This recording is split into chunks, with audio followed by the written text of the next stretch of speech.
Bismillahirrahmanirrahim. Assalamualaikum warahmatullahi wabarakatuh. Innal hamdalillah nahmaduhu wa nasta'inuhu wa nastaghfiruh wa na'udzu billahi min syururi anfusina wa min sayyiati a'malina may yahdihillahu fala mudhillalah wa may yudlilhu fala hadiyalah. Asyhadu an la ilaha illallah wa asyhadu anna Muhammadan abduhu wa rasuluh la nabiyya ba'da amma ba'du. Rabbi israh li sadri wa yassir li amri wahlul 'uqdatam min lisani yafqahu qawli. Sahabat-sahabat Kafah Channel dimanapun Anda berada, semoga kita semua senantiasa selalu disehatkan, dirahmati, dan diberikan petunjuk oleh Allah Subhanahu wa Ta'ala untuk selalu berbuat baik dalam aktivitas kehidupan kita. Pada kesempatan kali ini saya akan melanjutkan pembahasan dari dinasti Mughal, yaitu tentang sejarah singkat dari Sultan Zahiruddin Muhammad Babur. Baik, kita langsung menuju ke pembahasannya, yaitu Babur bernama lengkap adalah Zahiruddin Muhammad Babur. Lahir di kota Fargana, sebuah kota kecil yang terletak di sebuah negeri yang dibatasi dengan sungai Amudarya dan Syirdarya. Secara genealogis, Babur merupakan cucu dari Timur Leng dari pihak ayah dan keturunan Genghis Khan dari pihak ibunya. Ibunya bernama Kutluk Nigar Hanum, sedangkan ayahnya bernama Umar Mirza. Ia adalah sang penguasa kota Fargana. Sejak kecil Babur dididik dengan sangat baik. Ia pandai menulis, ia bisa menunggang kuda, pandai memburu, dan seorang pendekar yang baik. Bahkan sebelum ia dipanggil untuk mengisi tempat ayahnya, ia telah memberikan bukti bahwa ia memiliki kualitas sebagai pemimpin seorang laki-laki. Ia terpilih untuk memerintah ibu kota selama ketidakhadiran ayahnya di Ahsi, ketika ayahnya yaitu Umar Mirza meninggal dunia pada hari Senin tanggal 8 Juni tahun 1494. Zahiruddin Muhammad Babur mewarisi daerah Fargana. Saat itu Babur masih berusia 11 tahun. Ia berupaya untuk mengatur sumber daya alam yang ada di sana. Zahiruddin Muhammad Babur bercita-cita menguasai Samarkand, yang merupakan kota terpenting di Asia Tengah pada saat itu. Babur bergerak menuju Samarkand dan dia menyerahkan segala urusan di kota Fargana kepada Auzun Hasan dan Ali Dostanghai. Sementara itu, Sultan Samarkand, Baisanghar, menyadari bahwa saudaranya yaitu Sultan Ali telah memperbarui serangan untuk melawannya. Dengan bergabung dengan Sultan Ali, Zahiruddin Muhammad Babur bergerak maju menuju kota Samarkand. Kemudian Babur mengepung Samarkand selama 7 bulan. Pada saat itulah Sultan Baisanghar beserta 300 pengikutnya menderita kelaparan dan melarikan diri ke Kudus, yaitu untuk mencari perlindungan kepada Khosrowshaah. Zahiruddin Muhammad Babur menduduki Samarkand tidak begitu lama, karena di kota Fargana yang merupakan ibu kotanya mengalami sedikit permasalahan. Sultan Ahmad Tambal menuntut bahwa Andijan dan Ahsi harus diserahkan kepada Jahangir, yaitu saudara dari Zahiruddin Muhammad Babur. Sultan Ahmad Tambal ingin menggunakan pangeran muda tersebut yaitu Jahangir untuk kepentingannya sendiri. Selain itu, Sultan Ahmad Tambal juga menuntut Andijan dan Ahsi harus diserahkan kepada Mahmud dan juga Elderhan. Kemudian ketika usulannya ditolak oleh Zahiruddin Muhammad Babur, Sultan Ahmad Tambal mengebung benteng Anjidan. Lalu Zahiruddin Muhammad Babur meninggalkan kota Samarkand menuju benteng Anjidan. Namun Sultan Ahmad Tambal menyatakan mundur dari peperangan. Kemudian Sultan Ahmad Tambal melarikan diri ke kota Ausgin. Setelah mampu meredakan masalah yang ada di kota Fargana, Zahiruddin Muhammad Babur kembali ke kota Samarkand. Namun sayang di kota Samarkand juga sedang terjadi pemberontakan.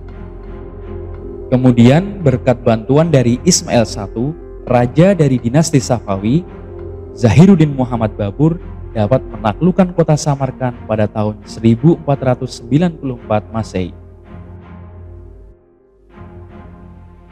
Setelah berhasil menguasai kota Samarkand, Babur pergi mengembara, dan di tengah pengembaraannya ia bertemu dengan Amir Muhammad Bakr, yaitu di kota Tirmiz, yang menyarankan agar Babur untuk pergi ke kota Kabul yang berada di negara Afghanistan.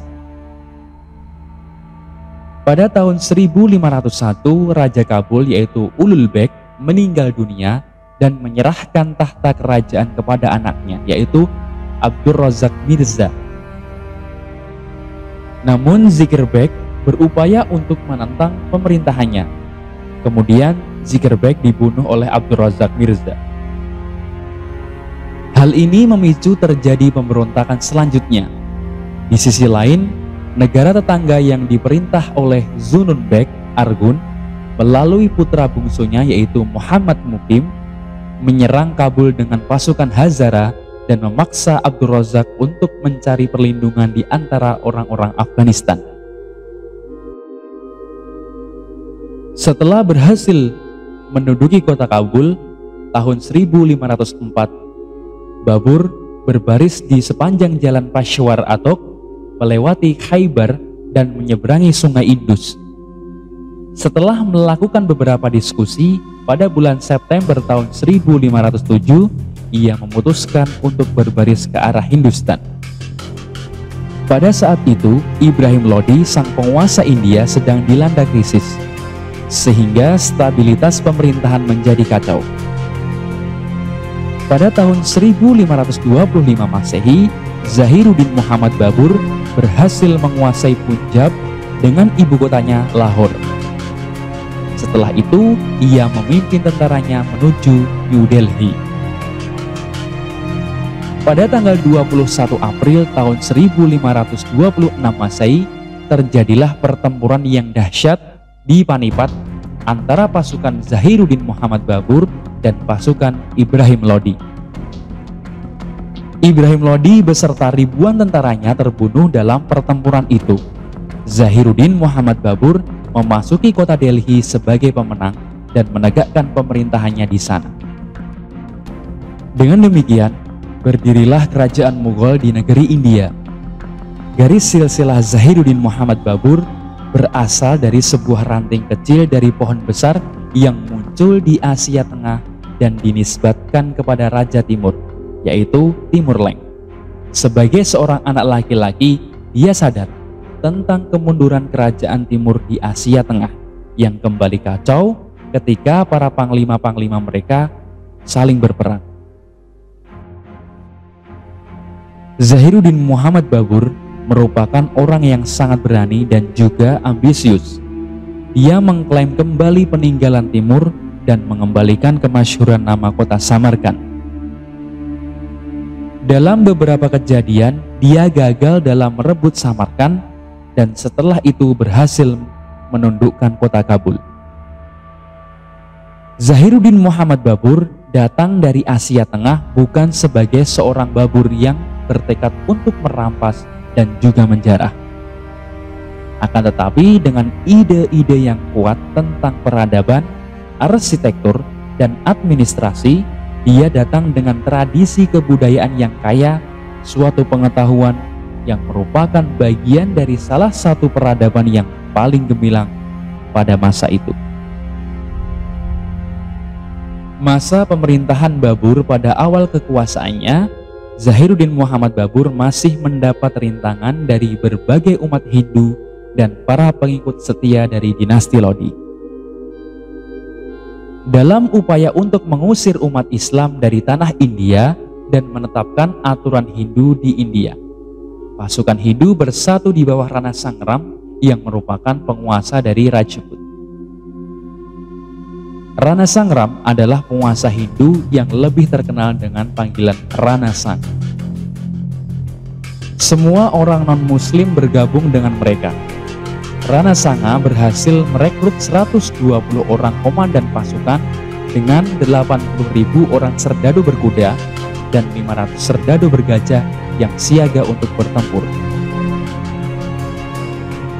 Pertempuran terjadi di kota Hauna, dekat dengan kota Agra.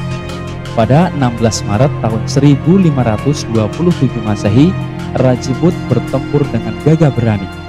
Namun, Zahiruddin Muhammad Babur memperoleh kemenangan dari Raja Sanga.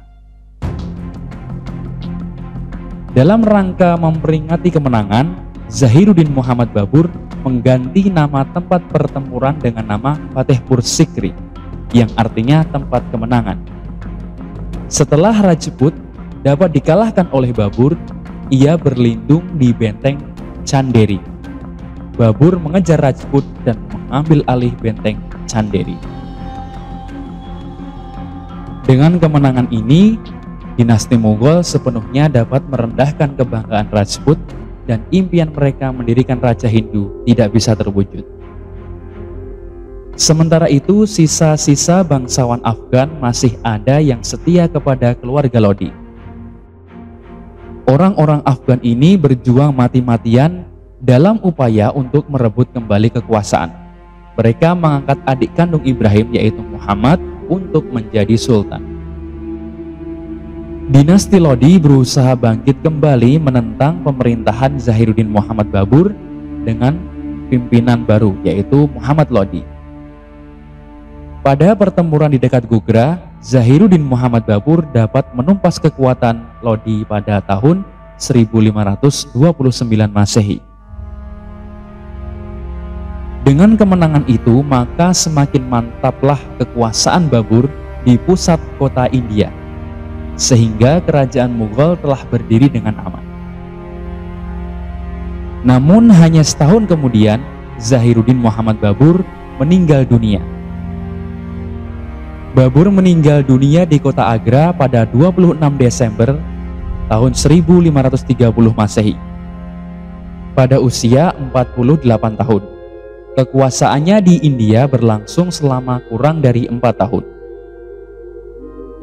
Selama periode ini, ia harus berjuang 3 pertempuran utama, sesuai dengan namanya, yaitu Zahiruddin Muhammad Babur, yaitu seekor harimau di antara manusia, yang sangat gigih, memimpin kehidupan dengan luar biasa, penuh petualangan dan juga prestasi yang sangat luar biasa. Dia bukan hanya seorang jenderal terampil, ia juga seorang penyair, sarjana dan juga seniman. Sesuai dengan permintaannya, jasadnya dibawa ke kota Kabul untuk juga dimakamkan. Pernikahan Zahiruddin Muhammad Babur dengan Maham Begum di kota Herat pada tahun 1506 Masehi melahirkan anak yang bernama Nasiruddin Humayun. Nah, Humayun inilah yang kelak akan meneruskan tahta kerajaan dinasti Mughal selanjutnya setelah Zahiruddin Muhammad Babur meninggal dunia. Demikian sejarah singkat tentang Sultan Zahiruddin Muhammad Babur. Semoga bermanfaat. Billahi taufiq wal hidayah. Wassalamualaikum warahmatullahi wabarakatuh.